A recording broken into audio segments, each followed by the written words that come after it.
जोहार आप सभी का। जैसा कि आप कैप्शन में पढ़ ही चुके होंगे कि भारत का नागरिक पूरे भारत में राज्य में जाके भ्रमण कर सकता है, रह सकता है, जीविका कर सकता है, बच सकता है। ऐसा झारखंड का जब आंदोलन चल रहा था, जब 1932 के खतियान का आंदोलन चल रहा है, जब 60-40 के आंदोलन जब झारखंड में चल रहा है, तो ये बाहरी लोगों का वक्तव्य था, ये तर्क था। कह रहे थे कि भारत के नागरिक, फिर से एक बार ध्यान में सुनिएगा, ये लोग कह रहे हैं कि भारत का नागरिक कहीं भी जा सकते हैं, किसी भी राज्य में जा सकते हैं, नौकरी कर सकते हैं, जीविका कर सकते हैं, वहाँ रह सकते हैं, बच सकते हैं। तो फिर ये झारखंड में ऐसा विरोध क्यों? अब उनसे सवाल कीजिएगा, यही सवाल कीजिएगा, जब पूरा भारत का नागरिक कहीं भी जा सकते हैं, रह सकते हैं, नौकरी कर सकते हैं, बच सकते हैं, वो लोग कह रहे थे, जो बाहरी लोग झारखंड में कह रहे थे, वो आज बिहार में वही आंदोलन हो रहा है। 60-40 की नीति के विरोध में हो रहा है। वही डोमिसाइल नीति को लेकर जो खतियान की मांग यहाँ चल रहा है, वही बिहार में चल रहा है। अब उनसे पूछिए कि जब पूरा भारत का नागरिक कहीं भी जा सकता है, रह सकता है, बच सकता है, नौकरी कर सकता है, तो बिहार में क्यों नहीं? सवाल कीजिएगा। इसलिए अब क्यों नहीं रह सकते, क्यों नहीं बच सकते, ये सवाल को जानिए। देखिए, रह सकते हैं, बच सकते हैं, जीविका कर सकते हैं, लेकिन नौकरी वहां का हक अधिकार नहीं ले सकते। वहां स्थानीय नीति का दर्जा नहीं पा सकते, वहां नियोजन नीति में अधिकार नहीं पा सकते। हाँ, अधिकार पा सकते हैं, लेकिन कुछ परसेंटेज में, कुछ परसेंट में पा सकते हैं। ऐसा नहीं कि 75% बाहरी हो, 25% भीतरी हो, 10% भीतरी हो और 90% बाहरी हो। ऐसा अधिकार नहीं पा सकते। हम उसका विरोध कर रहे हैं। हम बिहार में जो आंदोलन हो रहा है, जो खतियान की मांग हो रहा है, जो वहाँ डोमिसाइल नीति जो हटा दिया गया है, उसकी जो मांग हो रही है, उन छात्रों के आंदोलन का मैं समर्थन करता हूँ। बिहार में पहला अधिकार बिहारियों को मिलना चाहिए, पहला अधिकार बिहारियों में। उसी तरह से, उसी तर्ज पर झारखंड में पहला अधिकार झारखंडियों को मिलना चाहिए। उसी तरह हर राज्य का जहां जिसका अधिकार है वहां मिलना चाहिए। बंगाल में पहला अधिकार बंगालियों को मिलना चाहिए, महाराष्ट्र में पहला अधिकार मराठियों को मिलना चाहिए, गुजरात में पहला अधिकार गुजरातियों को मिलना चाहिए। क्योंकि जब 1956 में फजल अली आयोग आई थी और उसके तर्ज पर जब 14 भाषा के आधार पर 14 राज्य और 6 केंद्र शासित प्रदेशों का गठन किया गया था, तो उसमें इस बात का भी जिक्र था कि इसलिए इस भाषियों का गठन होना चाहिए क्योंकि उसका अधिकार वहां सुरक्षित हो सके। उन भाषियों को वहां पर उस राज्य में अधिकार मिलना चाहिए। ऐसे गठन हुआ है, तो इसलिए वहां पहले, सबसे पहले उसका अधिकार होना चाहिए जो उस राज्य का निवासी है। ये तर्क आप जो देते हैं, आज जो तर्क देते थे वो कहाँ चले गए? आज बिहार में जब आंदोलन हो रहा है तो वहां तर्क क्यों नहीं दे रहे हैं कि भारत के नागरिक कहीं भी जा सकते, रह सकते, नौकरी कर सकते हैं? क्यों? झारखंड के मुद्दे पर ही क्यों? किस लिए? क्योंकि हम लोग उतना जानकार नहीं थे, समझदार नहीं थे, इसलिए।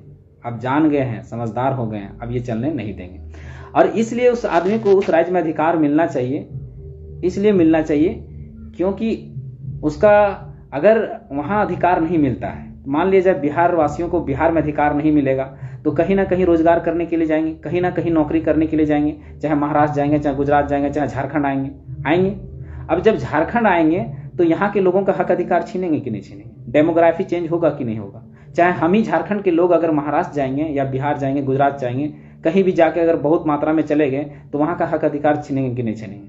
सेम कहानी जब बाला साहब ठाकरे जब बोला था कि बिहारियों को मार भगाओ, जब सेम कहानी अभी तमिलनाडु में घटित हुआ, तो क्यों हुआ? इसके पीछे का कारण जानिएगा, क्या क्यों हुआ था। हमारे गांव के कुछ लोग तमिलनाडु में काम कर रहे थे, तो वहां पर साउथ में जो जहां ये आंदोलन शुरू हुआ, वहां कुछ लोग काम कर रहे थे, वो वापस आए। जब ये लड़ाई जब छिड़ा तो वहां से जब वापस आए तो हम सवाल किए उनसे कि आखिर क्या माजरा था वहां, जरा बताओ, तो विश्लेषण करके थोड़ा बताओ, डिटेल से बताओ। उन्होंने कहा कि देखिए, वहां के जो निवासी हैं वो 25,000 मान लीजिए सैलरी ले रहे हैं, कोई कंपनी में, प्राइवेट कंपनी में 25,000 में काम कर रहे हैं। तो यहाँ के देखिए, भारत में सबसे सस्ता मजदूर जो है पहले नंबर पे बिहार में मिलता है, दूसरे नंबर पे झारखंड में मिलता है और तीसरे नंबर पे बंगाल में मिलता है। तो यहाँ से जो मजदूर जाते हैं, जो उन लोग को 25,000 मिलता है, वो लोग यहाँ से जो मजदूर जाते हैं वो 15,000 में काम कर देते हैं, यानी 10,000 का घाटा। अब कोई भी कंपनी, कोई भी ठेकेदार अगर लेके अगर काम करवाएगा तो कहाँ से लेके जाएगा? या तो बिहार से लेके जाएगा, या तो झारखंड से लेके जाएगा, या तो बंगाल से, उसको एक मजदूर पे 10,000 का प्रॉफिट हो रहा है। तो तमिलनाडु के निवासियों को क्यों रखेगा, या साउथ के निवासियों को क्यों रखेगा 25,000 दे के? कोई भी ठेकेदार क्यों खटाएगा? तो यहाँ से ले जाता है कि 10,000 उसको प्रॉफिट होता है। उसके बाद वो लोग 25,000 में 8 घंटा खटते हैं और ये लोग 12 घंटा खट देते हैं। समझिए 2 घंटा का फायदा ऐसा ही हुआ, 4 घंटा का फायदा ऐसा ही हुआ। तो समझने वाला विषय है। तो वो वहाँ के लोगों ने देखा कि ये लोग इस तरह से कर रहा है तो हमारा तो हक अधिकार छिना रहा है। जहाँ हमको 25,000 का मिलना चाहिए, वहाँ हम भी 15,000 में खट रहे हैं, तब हमको नौकरी मिल रहा है। तब उन्होंने इसकी शुरुआत की। जस्ट कहानी बाला साहेब ठाकरे के टाइम में ही हुआ था। बिहार के लोग, झारखंड के लोग, यूपी के लोग, बंगाल के लोग बहुत ज़्यादा मात्रा में महाराष्ट्र में भर जा रहे थे, वहाँ के कंपनियों में, वहाँ के जितना भी रोजी रोजगार उसमें। तो डेमोग्राफी चेंज हो गया था। वहाँ पर मराठी दिख ही नहीं रहा था, केवल बाहरी लोग दिख रहे थे, जो प्रवासी लोग वो लोग दिख रहे थे। तो मराठी लोग में एक चिंता व्यतीत हुआ। तो एक तरह से किसी भी तर्ज पर वो अपना हक अधिकार को सुरक्षित करने के लिए जैसे आंदोलन होगा, हाँ कुछ उन्होंने असंवैधानिक काम किया था जो गलत था संवैधानिक से, लेकिन संवैधानिक से वो हटाएंगे कैसे? तो नीति बना के हटाएंगे, और नीति से कोई सुन नहीं रहा था। तब उन्होंने असंवैधानिक कुछ कार्य किए, कुछ थोड़ा सा मारपीट, जो भी हो उनका जो सही लगा उस तरह से करके उन्होंने भगाने का काम किया। तो कहीं ना कहीं हर कोई चाहता है, अब मान लीजिए मेरा ही घर है तो पहले हम अपना पेट देखेंगे ना, उसके बाद पड़ोसी का पेट भरेंगे ना। मान लीजिए हम भी भूखे हैं और पड़ोसी भी भूखा है, तो मेरा पेट भरेगा तभी तो हम पड़ोसी का पेट भरेंगे, और अगर हम भूखे रहेंगे तो पड़ोसी का पेट कैसे भरेंगे? अगर मेरे पास नौकरी है, रोजगार है, तो पहले हम अपने बच्चों को देंगे या अपने लोगों को देंगे, तब जो बचेगा वो बाहरी लोगों को देंगे। इसकी मांग है। तो हम जो झारखंड में हम लोग जो मांग कर रहे हैं, कह रहे हैं कि हम लोग की जो नौकरियां हैं, हम लोग का जो हक अधिकार है उसको सुरक्षित किया जाए। जैसे आज बिहार में वही बात हो रहा है। आज बिहार में डोमिसाइल नीति को हटा दिया गया, तो वो लोग भी वही कह रहे हैं, बिहारियों का है, किसी का बाप का नहीं। वो लोग भी कह रहे हैं, हम कल सुन रहे थे उनका वीडियो, तो वो लोग भी वही कह रहे हैं। गलत भी नहीं कर रहे भैया, बिहारियों का पहला अधिकार है, उसको मिलना चाहिए। जो भी नौकरियां हैं, चाहे ऑफिसर का पद हो तो उसमें 75% उनका होना चाहिए, 25% बाहर के लोग का।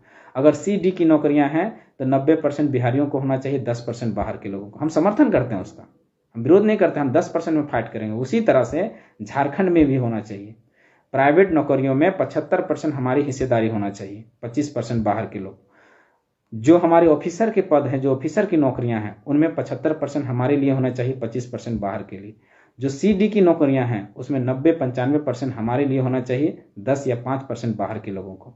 ऐसा होगा तो डेमोग्राफी चेंज नहीं होगा, लोग अपने अपने घरों में खुशहाल रहेंगे, अपने अपने घरों में नौकरी करेंगे, अपने अपने घरों में रोजगार करेंगे।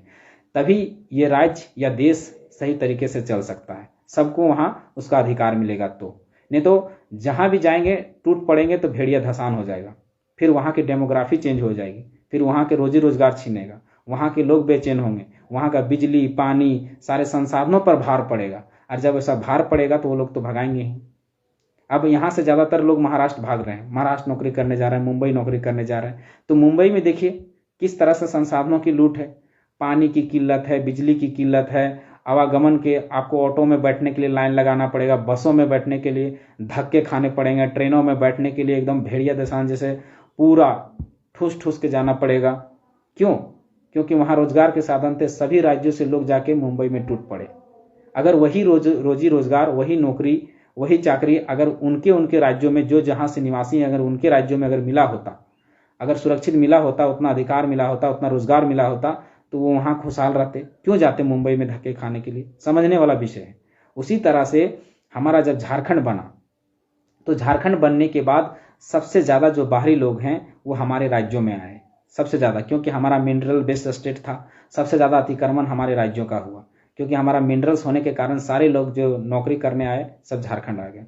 हमारे पास 42% खनिज है, खनिज होने के नाते सब बाहरी लोग इन पे धावा बोल दिए कि यहाँ खनिज है, यहाँ के लोग थोड़ा सा शिक्षित नहीं हैं, इस कारण से धावा बोलते। अब उसको कैसे रोकेंगे, उसमें बैरियर कैसे लगाएंगे, उसमें घोरना हम कैसे घोरेंगे? उसका एकमात्र ही उपाय है कि सबसे पहले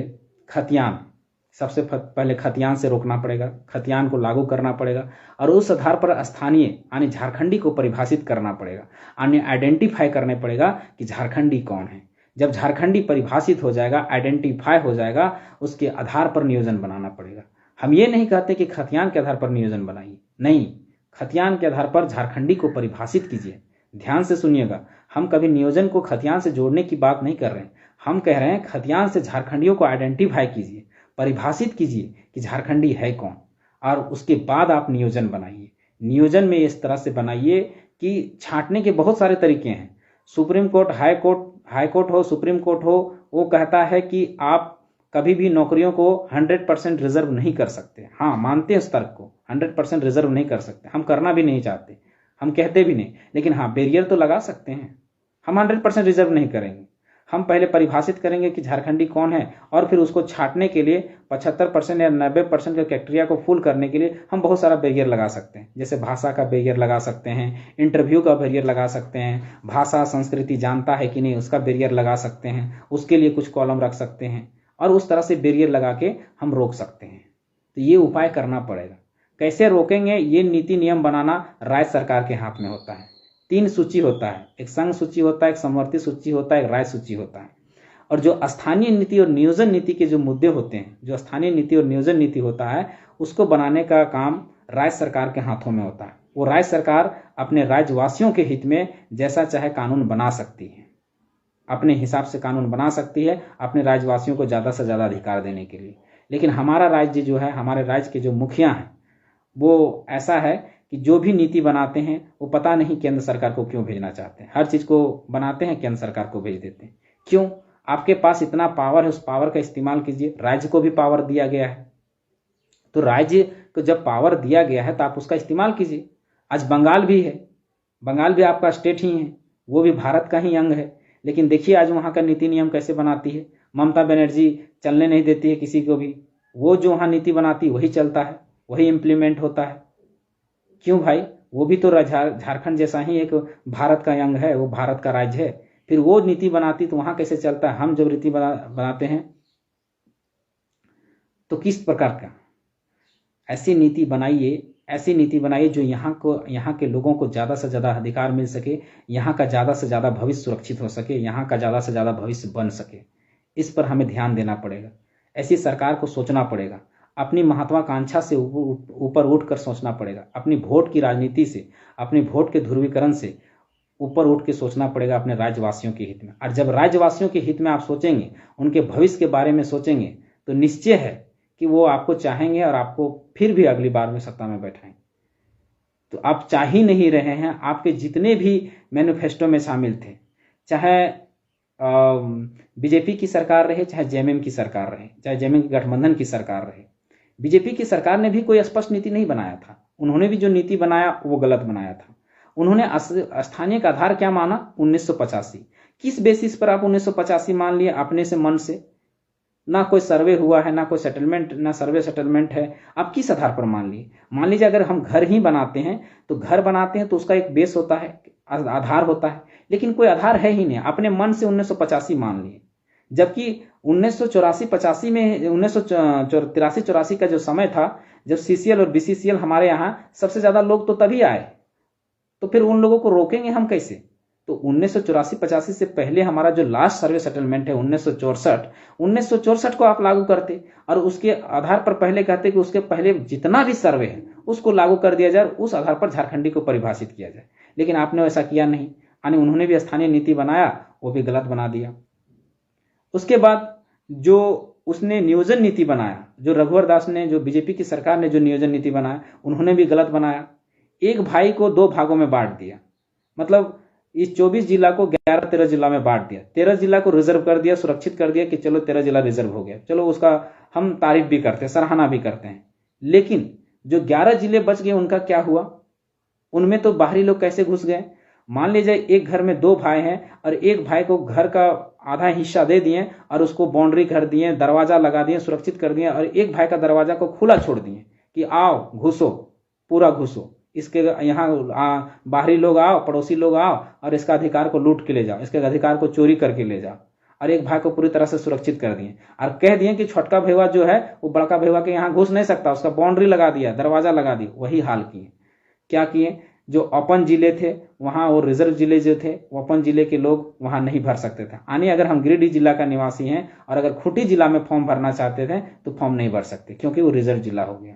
बताइए, एक राज्य का आदमी उस राज्य में, उस जिले में फॉर्म नहीं भर सकता, लेकिन उस जिला, खूंटी जिला का आदमी अगर चाहेगा तो गिरिडीह जिला में फॉर्म भर सकता था।